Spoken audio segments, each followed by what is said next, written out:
여기는 오랜만에 지향산에 다시 왔습니다. 오늘은 2022년 7월 6일 수요일이고요.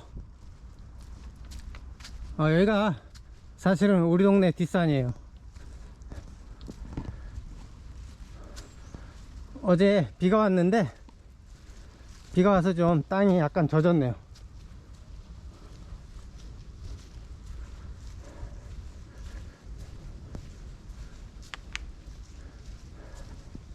뭐 거의 말랐는데 말라도 조금 젖어 있어 가지고 마른 것보다 낫죠.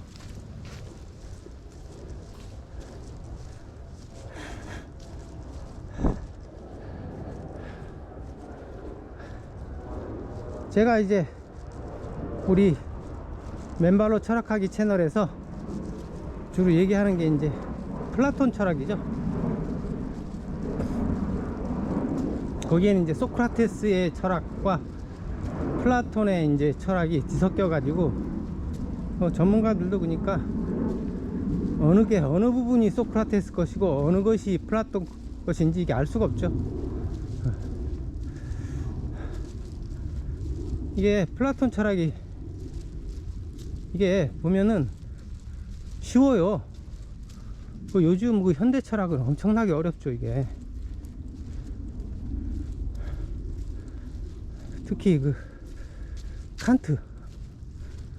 칸트가 그 비판 시리즈 내면서 그 칸트 책은 이게 혼자 읽기 힘든 책이라고, 아주 혼자 읽기 불가능한 책이라고 사람들이 얘기하죠. 철학자들이.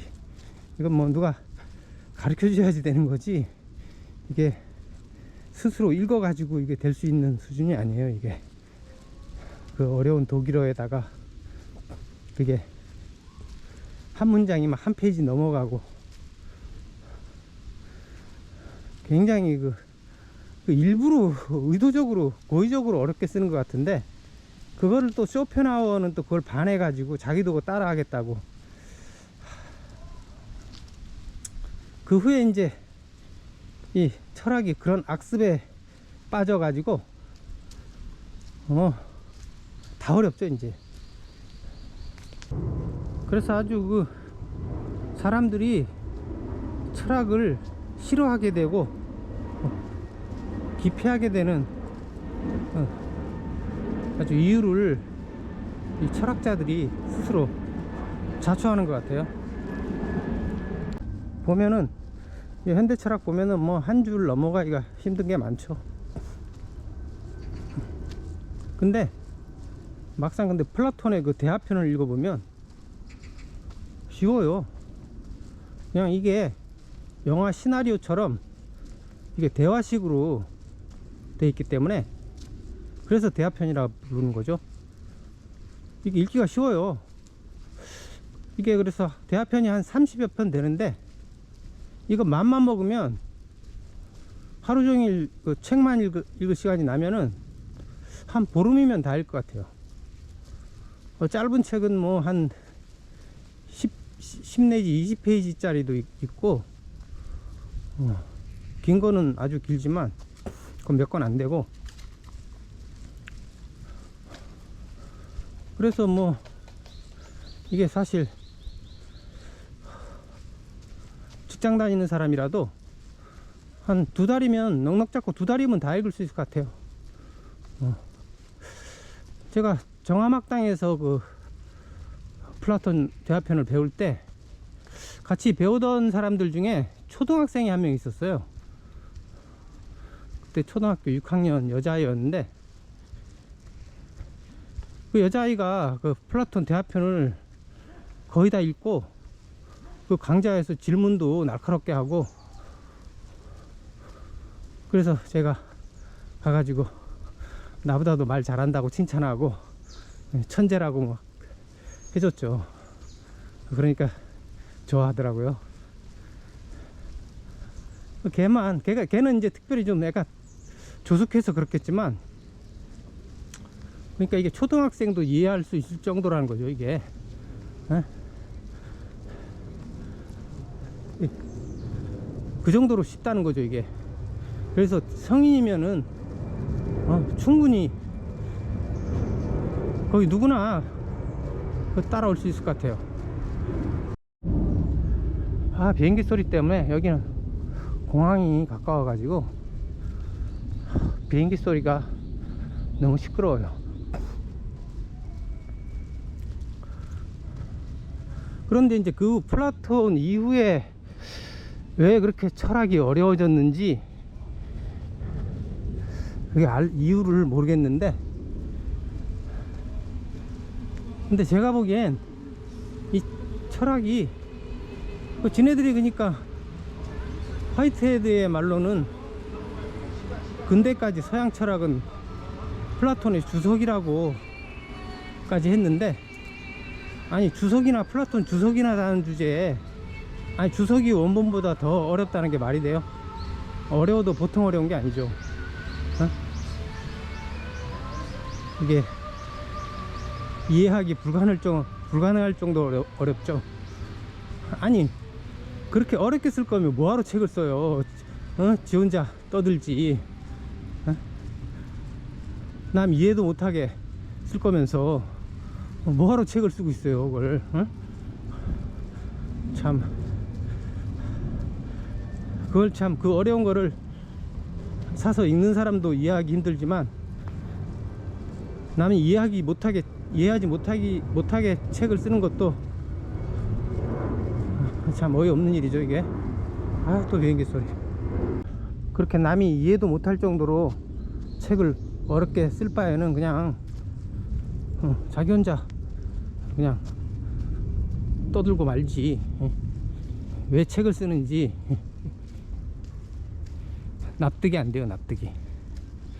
그래서 제가 이 철학자들이 왜 책을 어렵게 쓰나 그 이유를 좀 생각을 해봤는데 몇 가지가 있어요. 이 첫 번째는 이 사람들이 그러니까 고의적으로 어렵게 쓰는 거죠. 쉽게 쓰면은 남들한테 무시당하니까. 그러니까 이게 너무 쉽게 쓰면은 아무리 심오한 철학이라도 이 적에게 자기 정보를 알려준다고 생각할 수 있어요. 그래서 쉽게 공격을 당할까봐 일부러 그렇게 쓰는 거죠.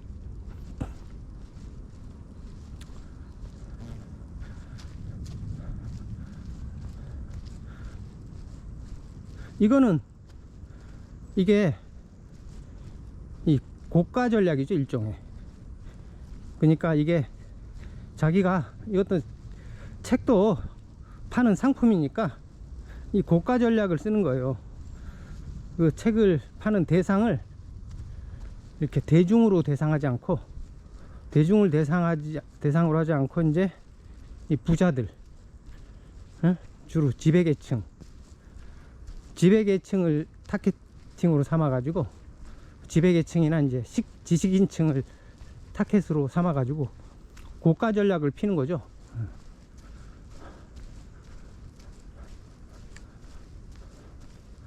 원래 그러니까 이게 철학이라는 게 대부분 전에도 얘기했지만은 이게 근대 사상이라는 것이, 유럽의 근대 사상이라는 것이 이게 자본주의를 위한 지배 이데올로기니까 이게 민중들은 읽을 필요가 없는 거예요. 기득권층이나 지식인층들한테 이제 그 자본주의의 지배 이데올로기를 제공하는 거니까 이게 얘네들이 타겟으로 삼고 있는 계층이 딱 정해져 있는 거죠, 상위층으로. 그리고 두 번째로는 이게 어렵게 철학책을 씀으로써 자기가 틀린 것을 감출 수가 있어요. 이 철학의 전통이라는 것이 언제나 이게 전복이죠, 전복. 어떤 철학자가 새로 나타난다는 것은 그 이전의 철학이 다 뒤집어진다는 것을 의미하죠. 그런 예가 많죠. 그래서 새로운 철학자가 이렇게 등장하면은 이전의 철학들은 다 틀린 거다. 내 철학이 이게 진짜 철학이다. 이렇게 주장하는 경우가 많죠. 대표적으로 이제 하이데거 같은 경우에, 하이데거 같은 경우에 이제 과거의 철학은 다 형이상학이고 자기의 철학이 진짜라고 이렇게 얘기하죠.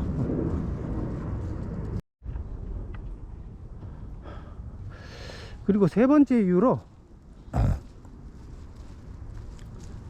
이게 철학책을 어렵게 쓰는 이유가 신탁의 흉내를 내는 거예요. 신탁의 흉내. 그러니까 철학이라는 게 이게 어떤 미래에 대한 어떤 진단, 예견, 뭐 이런 거를, 이런 측면이 있어야지 이제 그 철학으로서 많이 쓸모가 있는 거고,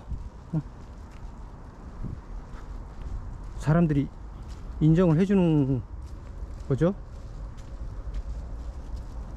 그러니까 이 철학자들이 자기가 뭐 미래에 대한 뭐 예언자나 선지자처럼 이렇게 그런 흉내를 내는 거죠. 자기의 철학이 뭐 사회의 어떤 기본적인 측면을 진단하고, 그리고 인간에 대한 어떤 인간과 자연에 대한 어떤 깊은 분석을 뭐 하는 것처럼, 그러다 보니까 그 책을 시인처럼 쓰는 거예요.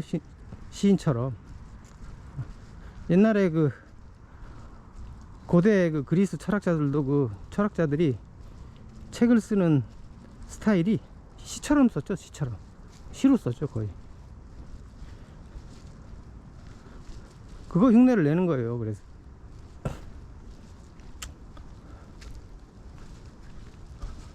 옛날에는, 초기에는, 그러니까 고대 그리스에서는 이게 시인하고 철학자가 이렇게 구분이 안 되고 섞여 있는 경우가 있었으니까, 그러면서 얘네들이 이게 자기네들이 마치 시인이고 예언자인 것처럼 흉내를 내는 거예요.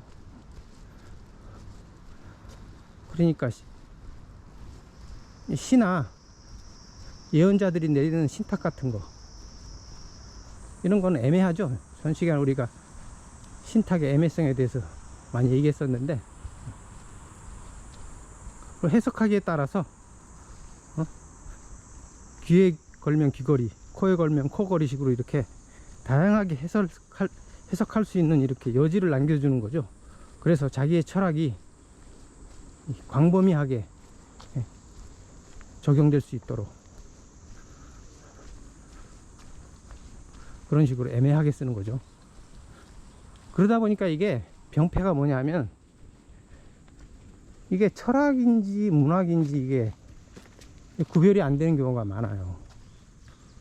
대부분 뭐 현대 철학자들 글 쓰는 거 보면 이게 굉장히 해석하기 어렵게 쓰면서 모호하고 시적으로 쓰죠.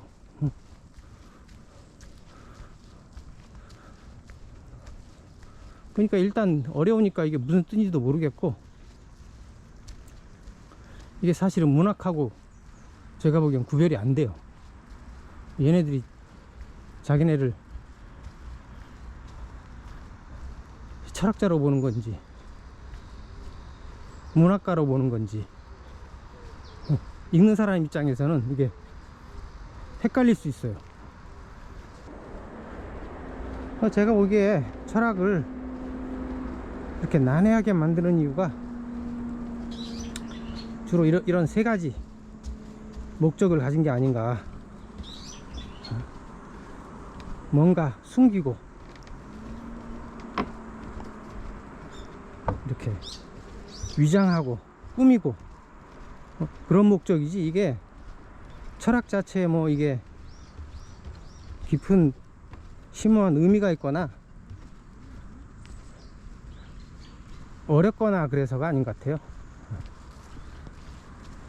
원래 서양 철학은 이게 플라톤 대화편처럼 이게 쉬워야 진짜 철학이에요. 어려운 철학은 그거는 뭔가 은폐하고 속이기 위한 것이지, 이게 진실하고는 거리가 먼 것 같아요. 뭔가 안 좋은 의도가 있어요. 이 동양 철학도 그 공자의 논어 읽어보면 논어가 뭐 별로 어려운 내용은 없죠. 나중에 이제 그 주석을 다는 사람들이 많아지면서 이게 어려워지는 거지, 이 공자 철학 자체는 그 논어 자체는 굉장히 평이한 내용이죠. 그것도 주로 대화가 많죠.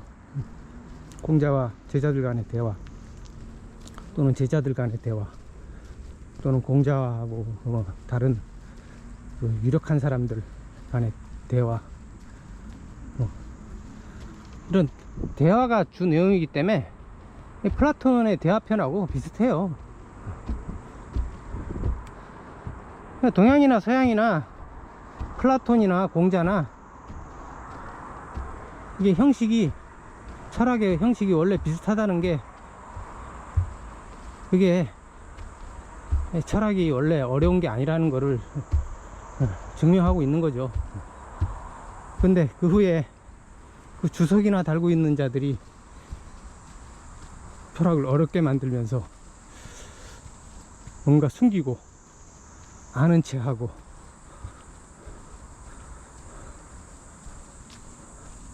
그것을 구실로 삼아 가지고 권력을 잡거나 부귀영화를 누리는데 이용하고 있는 거죠, 이게. 그러니까 제가 보기엔 철학을 어렵게 하는 거는 이 철학 자체하고는 아무 상관이 없고,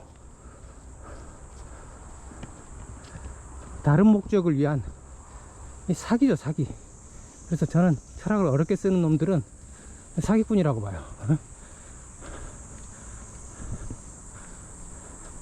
지가 자신의 철학인데 자신이 잘 알고 있으면은 설명하기도 쉬워야죠. 쉽게 설명 못한다면 그거는 자기도 모르고 있다는 거, 자기도 이해하지 못한다는 증거죠, 이게.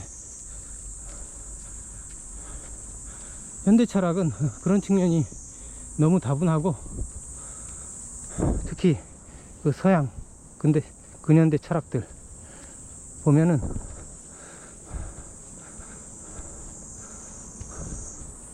그런 측면이 많이 보여요. 그리고 실제로도 이 서양 근현대 철학이 그 자본주의의 지배 이데올로기, 헤게모니로 이용되고 있는 거죠. 그래서 이게 악화가 양화를 구축하듯이 그 제대로 된 철학은 도태되고, 그 자본주의의 그 지배 이데올로기에 딱 이용해 먹기 좋은 철학만 살아남은 거죠. 대부분 그렇게 보면 맞는 것 같아요.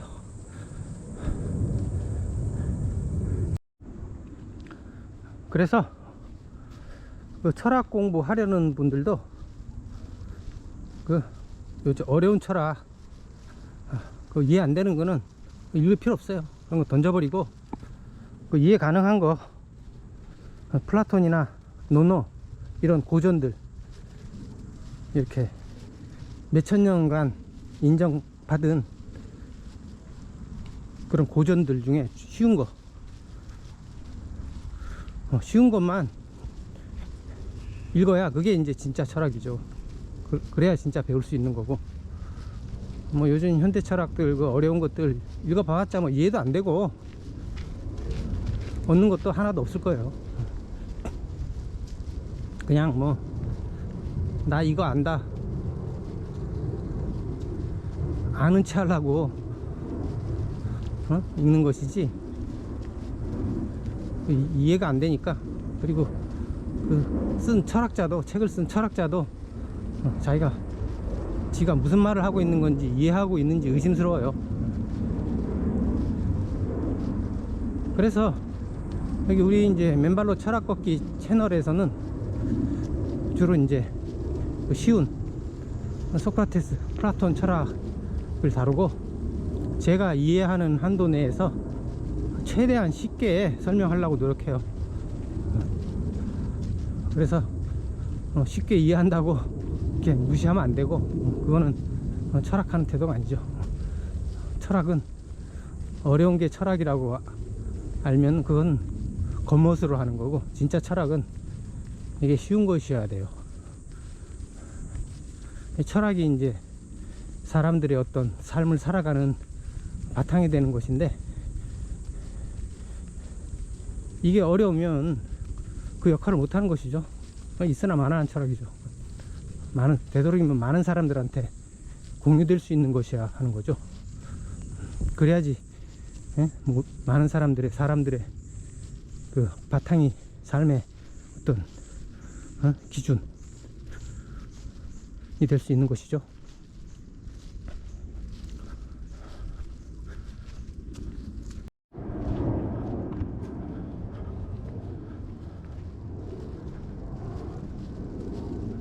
철학 공부하시는 분들은, 공부하려고 하시는 분들은 되도록이면 플라톤 책을 많이 읽는 게 좋을 것 같아요.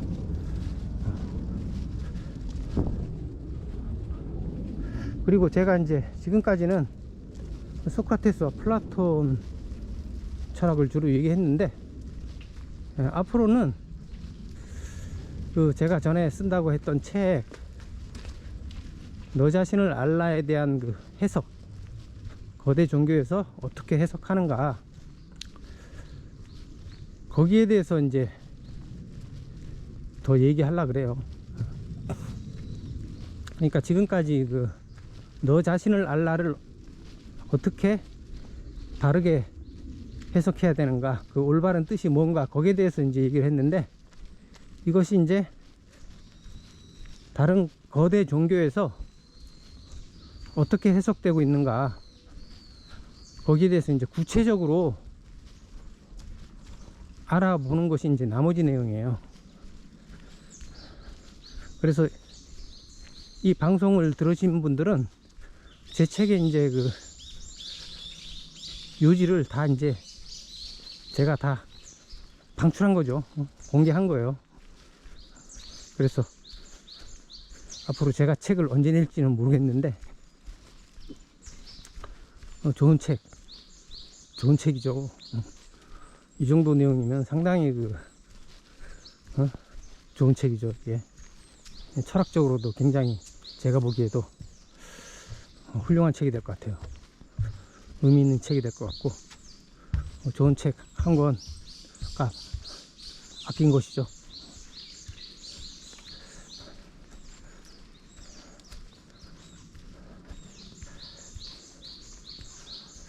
그래서 앞으로 근데 너무 이게 구독자가 적고 조회수가 적으니까 이게 철학만 할 게 아니라, 저번에 이제 남한산성 갔을 때 철학 얘기만 한 게 아니라 역사 얘기도 좀 했죠. 그래서 역사까지 곁들여 가지고 할까 지금 고민 중이에요.